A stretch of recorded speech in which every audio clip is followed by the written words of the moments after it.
moment for many, with observers noting the lasting impact it had on pressing issues in the region. CNA's Leong reports.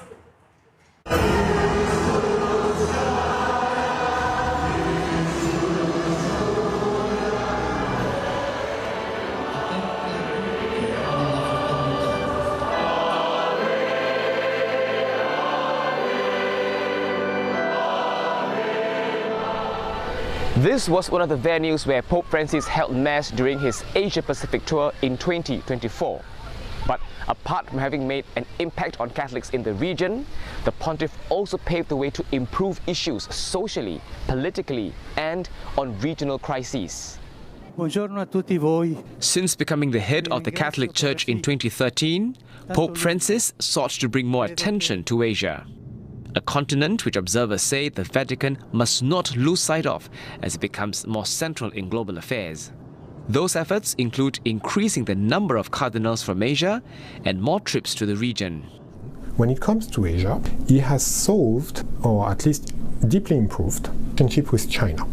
The synodality reform that he pushed for Asia, it's crucial because in a world deeply marked by colonization, where the church in Asia has been also marked by colonization, pushing for synodality, saying that the governance of the church comes through mutual listening, where we all equally explain and share through prayer and listening our concerns for the church. That's quite a revolution in some parts of the universal church, but also in Asia. Among the Pope's most significant trips was his Asia-Pacific tour in 2024. 4 countries, 11 days, and his longest trip. And it was extra meaningful for Timor-Leste. The country's road to independence is closely tied to the Catholic Church, which offered protection to its people when it was occupied by Indonesia. The role of the Catholic Church in Timor has a historic role in our independence struggle. His visit actually has put Timor-Leste on the map. It shows that although we are a small country, we have a lot of challenges, but we still managed to host His Holiness in our country for those few days that he was there. Hosting the Pope was a chance for Timor-Leste to prove its capability to hold large-scale events, one of the criteria it must fulfill to become an official member of ASEAN.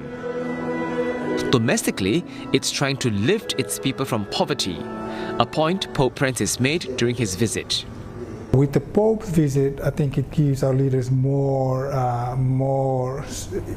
instill that sense of urgency that we must do more to pull our people out of poverty.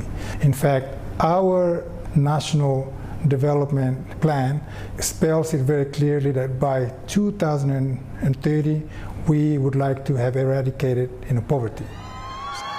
In the Jakarta leg of the Pope's visit, terror threats were made against him, highlighting a perennial issue in the region.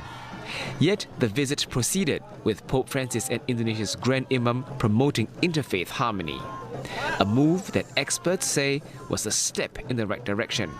I would say that interfaith dialogues, interfaith interactions between leaders of various communities, religious communities, very, very important, particularly for the wider communities who are trying to make sense of all the problems in the world, all the challenges, the disputes, the conflicts between various religious groups. So trying to understand what is happening and what their role should be. So when they see the positive promotion of interfaith accommodation, between the Pope and the Imam in Indonesia, for example, that sends a very powerful message, and it will be effective.